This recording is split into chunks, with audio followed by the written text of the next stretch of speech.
Hi everyone, happy Earth Day, happy Earth Week. Welcome to our Storytime and Craft Earth Day, Earth Week series. Today we will be reading a story all about birds because Courtney, after this, is going to teach you a fun craft with toilet paper tubes about making bird binoculars. So stay tuned for that, but we're going to start by learning a little bit about birds and why it's important to protect them. Now, I have a lot of bird books at home because I love birds so much, and so I had a really hard time choosing a bird story to read to you today, but I chose this book called A Place for Birds, written by Melissa Stewart, illustrated by Higgins Bond. And I chose it because it has a lot of really good information about birds and about the importance of protecting places and protecting ecosystems to help take care of birds. And I thought that was an important theme for Earth Week. So I'm going to read you the story. This is an interesting story because on each page it has the story about birds and then it has a little bit of information about that bird.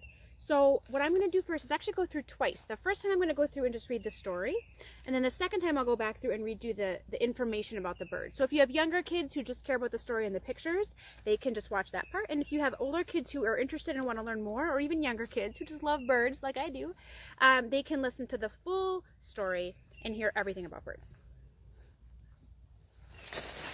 Let me get situated here. All right, A Place for Birds. You can maybe hear some birds in the background here in my backyard. Birds fill our world with bright colors and sweet songs, but sometimes people do things that make it hard for them to live and to grow. If we work together to help these amazing winged creatures, there will always be a place for birds. There's a lot of different types of birds in this picture, aren't there? In the center here we have a great blue heron. I think these are trumpeter swans up here. We've got a mallard duck. What are these guys? I don't know, maybe some kind of stork? They don't live in Michigan. We've got a loon. So we'll come back and learn a little bit about feathers and flight the second way through. Like all living things, birds need safe places to raise their young. Many birds lay their eggs close to the ocean, or, in our case, Great Lakes. When people set aside and protect parts of the beach, birds can live and grow. This is a bird called a piping plover. It's a really special bird that lives along the ocean beaches, but also nests along Great Lakes beaches. So there are a few populations of them in Michigan. They're an endangered species. They're really cool. And look how cute this little baby fluff ball is. Some birds can only build their nests in small, hollow places. When people build nesting boxes that are the right size and shape, birds can grow. Do you recognize this bird? This is an eastern bluebird. Now, also important if you're building a nesting box for a bird is to think about how you can keep predators out of it that might climb up and stick their little hands in and pull baby chicks out and eggs. So a lot of times bluebird boxes will have a little like a baffle under here, like you would on a bird feeder to keep squirrels and raccoons and stuff out. Many birds need to nest in wide open fields. When people create new grassy areas, birds can live and grow. This is a grasshopper sparrow. And I think this is a grassland, it looks like, near an airport. Now look where the nest is. See how that's on the ground in the grass? What if we had a big lawnmower that went through and mowed this field? How would that be helpful to the birds or not? So it's not just having a grassy area, but it's how you maintain that grassy area to help the birds. Even when birds build their nest in safe places, their chicks may not survive.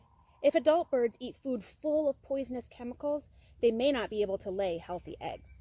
When people stop using these dangerous chemicals, birds can live and grow. It's a beautiful bald eagle. We'll come back and hear a little bit more about the bald eagle story on our second run through of this book. Adult birds face many dangers too. Some birds have trouble surviving when new animals invade the areas where they live. When people stop animals from spreading into new areas and work together to get rid of the unwanted invaders, native birds can live and grow. This is a crested honeycreeper, which is not native to Michigan. It's a bird that you find in Hawaii and has a very interesting invasive species, a wild pig that's threatening it. Some birds must travel long distances every spring and autumn. Bright city lights can confuse these migrating birds and cause them to crash into buildings. When building owners turn off lights at night during the migrating season, birds can live and grow. This is a cityscape. And look at that. That's a hermit thrush. This is a bird that you would find in Michigan. They have a beautiful song. You should look it up online if you've never heard it. Migrating birds can be confused by windows too. When people mark their windows or pull down shades, birds can live and grow. So in this house, they have put stickers on the window so the birds can tell that it's not just a clear area they can fly through. This is a picture of an Anna's hummingbird. Again, we have ruby-throated hummingbirds here, but that's a special hummingbird that's not found in Michigan. Birds that eat seeds don't have to migrate, but if they go to backyard feeders, they may be attacked by a hungry house cat. When people keep their pet cats indoors, birds can live and grow. So we can see some common species here. We got a blue jay and a cardinal and a chickadee. I can actually hear some chickadees around me right now, so maybe you can too. Birds have trouble surviving when their natural homes are destroyed. Some birds can only live in thick woodlands with lots of large old trees. When people protect the land and the trees, birds can live and grow. This is a spotted owl, a great animal to research if you're thinking about invasive or about endangered species, because they have a really interesting story about how their homes were threatened. We don't see the spotted owl here in Michigan, but we have a really beautiful owl. It looks very similar, called a barred owl, and those owls are related. Other birds can only survive in open woodlands with small young trees. When people work to restore these wild places, birds can live and grow. This bird here is a Kirtland's warbler, and they need a young jack pine forest, and this is found in northern Michigan. It's a very endangered bird, and we have special woodlands in northern Michigan where they live, and then they migrate down way south to some Caribbean islands in the spring. Many birds live on land that is perfect for building homes and growing crops. When people protect these natural areas, birds can live and grow. So sometimes, even though an area is perfect for building a house or growing a farm on, we might set it aside for not just birds, but all kinds of wildlife that could use that area. When too many birds die, other living things may also have trouble surviving. That's why it's so important to protect birds and the places they live. And I'm going to read the sidebars on this one. Plants need birds. Many birds eat berries and other fruits, and the seeds inside the fruit aren't harmed as they pass through a bird's body.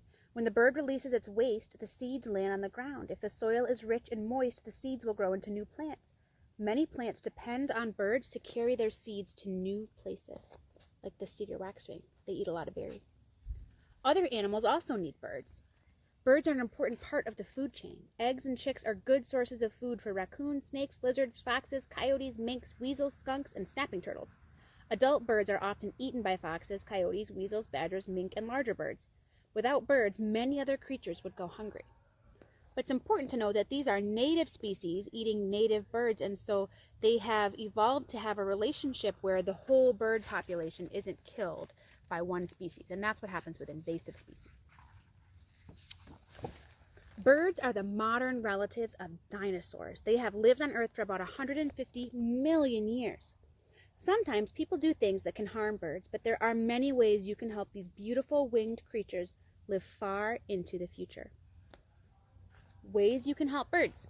You can keep your cat indoors. If your home or school has windows that might confuse birds, mark them or use window blinds or shades. Don't spray chemicals that could hurt birds. Join a bird watching group in your area. Start a wildlife garden in your yard or neighborhood. I know lots of schools around here have done that. It's awesome. Ask your parents to buy duck stamps. Consider entering the Junior Duck Stamp Competition. You'll have to look that up for more information. Helping birds helps us. Wildlife gardens can provide birds with everything they need to survive. To get started, you'll need water and a variety of plants. Some plants should provide cover for the birds, others should produce berries or seeds for the birds to eat. The workers at a local garden center or our local conservation district or at Elgrow with our native plants, elgrow.org/rainscaping, can help you choose plants that will grow well in your area. So you should choose native plants. Besides enjoying the beauty of birds and other creatures, you'll probably notice fewer annoying insects. Some birds can eat 1,000 mosquitoes in a single afternoon. And here at the end, there's some interesting bird facts, and you can see the range maps for the birds from this story. And not all of them include Michigan. So if you're interested in learning more about some of the birds that are in this book, I'm going to go back and read the sidebars for each of those bird species. But if all you wanted was to hear the story, then we are finished and you can go ahead and scoot ahead and watch the craft. But for those who are interested, I'm going to give you a little more detail about birds, and you can get some good science learning here.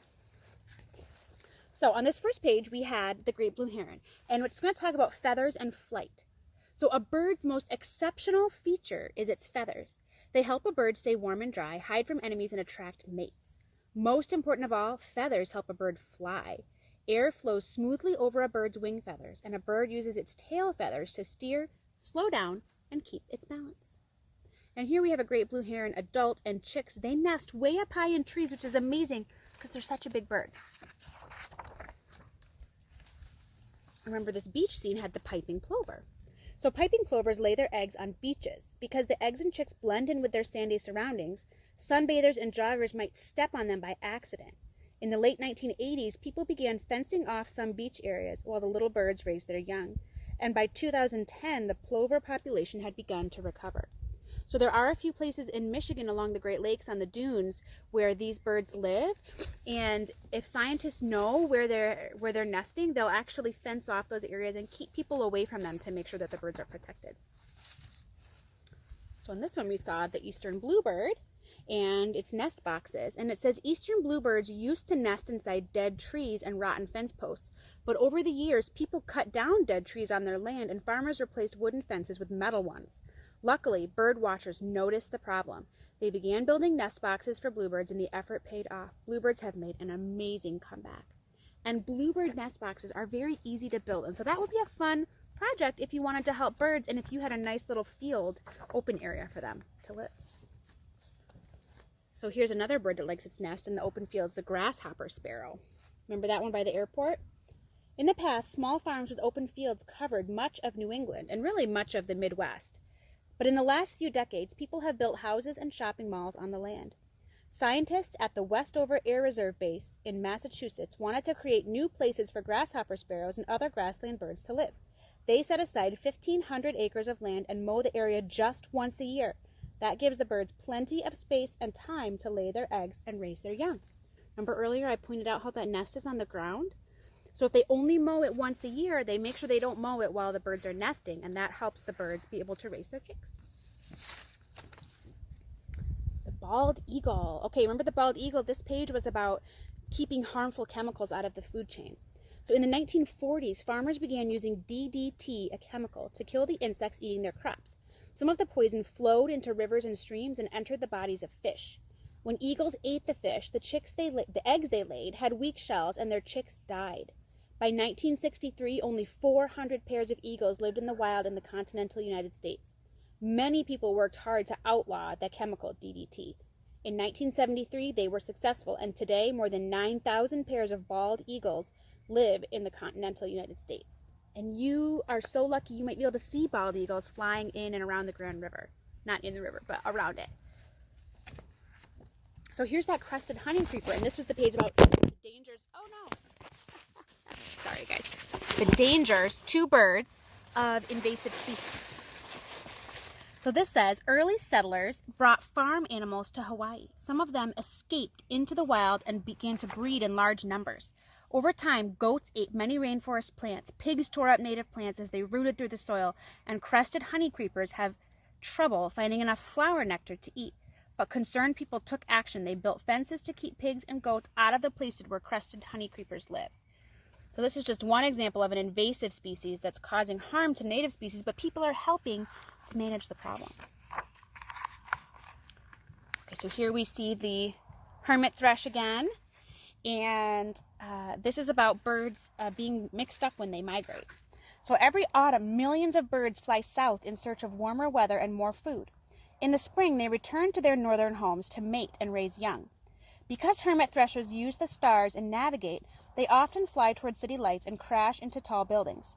In 1995, skyscrapers in Chicago, Illinois began turning off or dimming their lights while birds are migrating. This policy saves more than 10,000 birds each year, and it also saves energy. I think it's so cool that this whole city is on board with this, and to see how doing one act of conservation helps another thing. So saving birds also helps you save energy, and that's all good for the earth. So this is similar. They don't always get mixed up by the lights. They also get mixed up by your windows.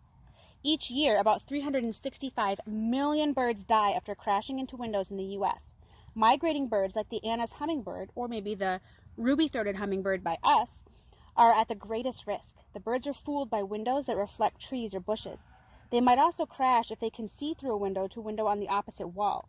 You can help these birds by adding images to your windows, like stickers or decals, or by using window blinds or shades. Have you ever seen a bird crash into your window? It's very sad. So this is the one about keeping your cat inside.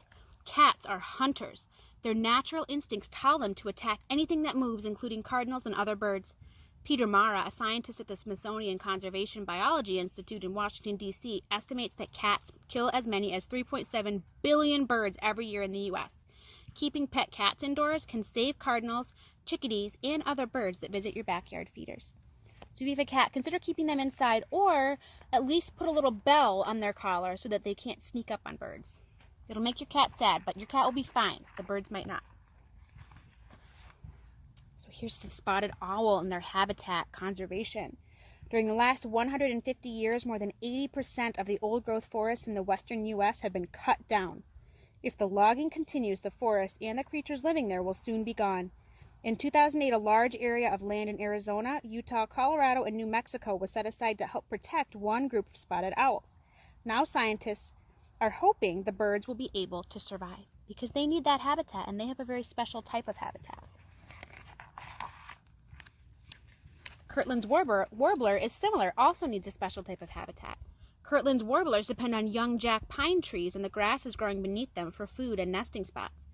Long ago, natural wildfires regularly burned the land, but when people settled in the area, they started putting out the fires. By 1987, Kirtland warblers were almost extinct, but recent efforts to create new habitat for Kirtland's warblers are really paying off. The little bird is well on its way to recovery. And you can go up and visit these Kirtland warbler habitats in the northern Lower Peninsula. So protecting land also helps birds grow. This is a bird that lives in Florida, the Florida scrub jay. The dry, sandy scrubland that Florida scrub jays call home is easy to clear and build on. It's also ideal for growing orange and grapefruit trees. As a result, Florida scrub jays are losing land at an alarming rate. When students at the Pelican Island Elementary School in Sebastian, Florida learned that these birds were in trouble, they sprang into action. In 5 years, they raised enough money to buy 20 acres of scrubland near their school. Did you hear that? Elementary students helped protect that bird. That is so cool. So even elementary age kids can do something important to help the land. So what we saw, we already read this. Plants need birds, other animals need birds. There are lots of ways that we can help birds, and there are lots of ways that birds help us. So planting a native garden in your yard, keeping your cat indoors, starting a wildlife garden maybe at school, all are things that can help protect birds. No one knows exactly how many kinds of birds live on Earth. So far, scientists have discovered more than 10,000 different species. But what we know about birds is that birds are beautiful, they are wonderful, they provide a lot of great things for us, and there are a lot of things we can do to help protect them. So I hope you had fun learning about birds, and I hope now you have fun making some pretend binoculars to go out and look for birds in your neighborhood, because even if you live in the city, there are lots and lots of birds that you can see and learn about. Thank you so much for tuning in. I hope you have fun making your craft with Courtney, and we'll see you again soon. Bye-bye. Happy Earth Day. Hello again. So you just read a book about birding, and now we're gonna learn how to make binoculars.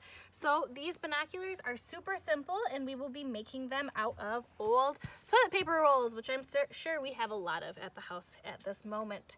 So this is very simple, but it takes a couple steps to get kind of down. So the first thing you need to do is get 2 toilet paper rolls that are the same size, and then peel off all that extra toilet paper. It's pretty easy to do.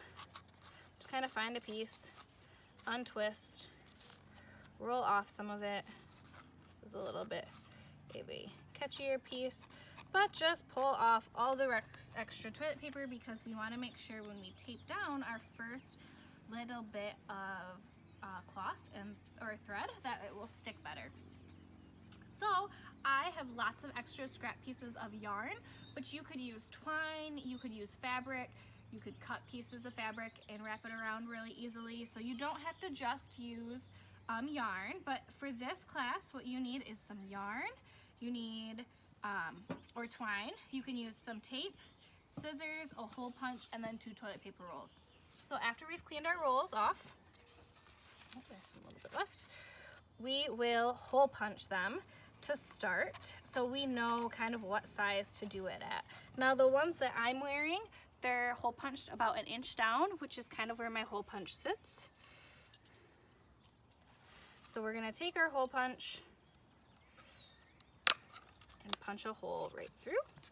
And we wanna make sure we do it kind of at the same size over here so that they sit evenly, and punch through as well. So the next thing you're going to do is take your thread, ball of yarn, twine, whatever you've got, and you are going to tape down part of it. So I'm going to take one piece, and I want my binoculars to sit kind of how these are on my chest. So I'm going to tape down my yarn right here so that they kind of stick together. Now this is a little bit tricky when you start, but once you get the flow of things, it goes really fast. So you're going to take your yarn and wrap it around one, and then you're going to crisscross over through the back and wrap it around the other, and it kind of makes a figure 8. So now I am going to start down here, but I'm going to hold it this way so I can continue to wrap my yarn. So I'm going to go back behind this one, come back around, and keep twisting. And the nice thing with this method is you can kind of twist up a lot and then push down your yarn together to make sure that you kind of fill up all the spaces and all the gaps. And you're just going to continue wrapping your yarn around your project, and it's just a figure 8. So you go back around, loop over, back around, loop over, and then push down. So it's kind of a pattern. Just want to make sure you keep following that pattern. So round and around, you go with the yarn.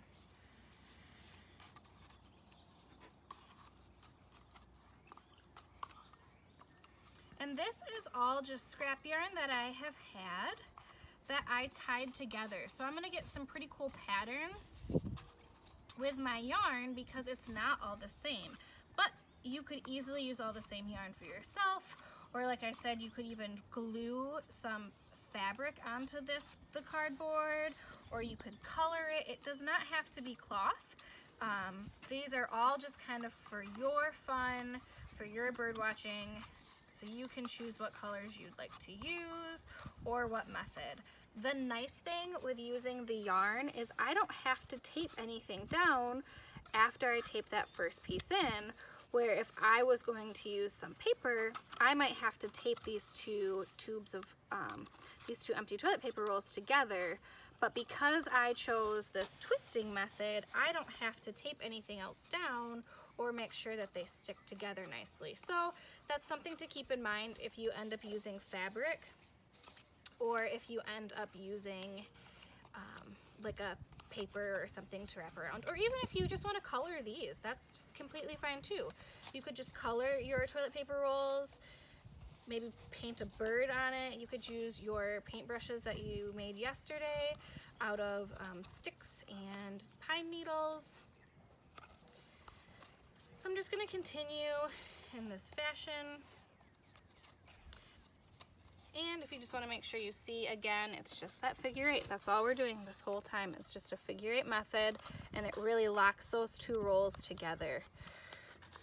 So this thread is pretty thin, so it's not going to cover up much. So I might not have this whole binocular set done in the same colors. I might have to add some more onto this later. So I'm going to continue to twist.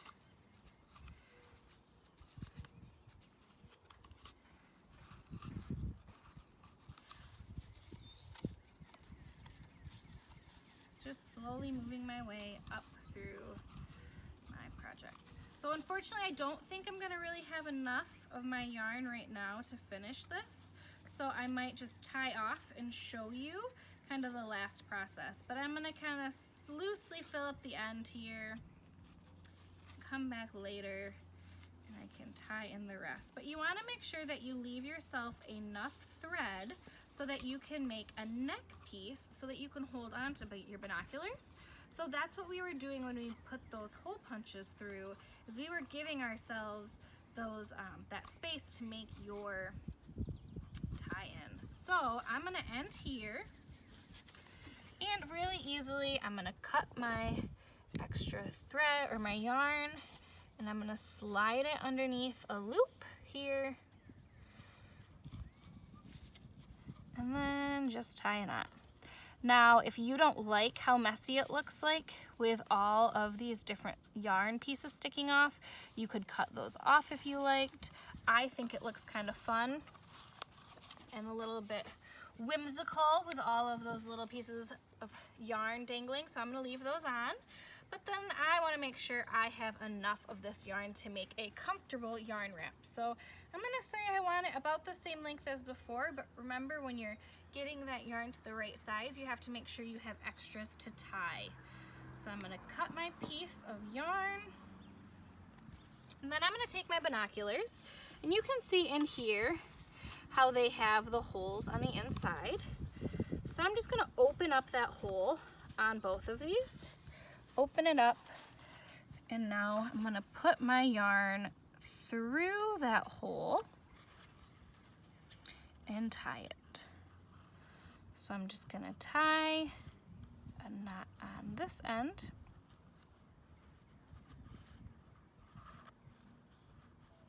which also kind of helps hold in that yarn because I have this little piece that keeps wanting to dance off. And then I'm gonna tie in my next piece.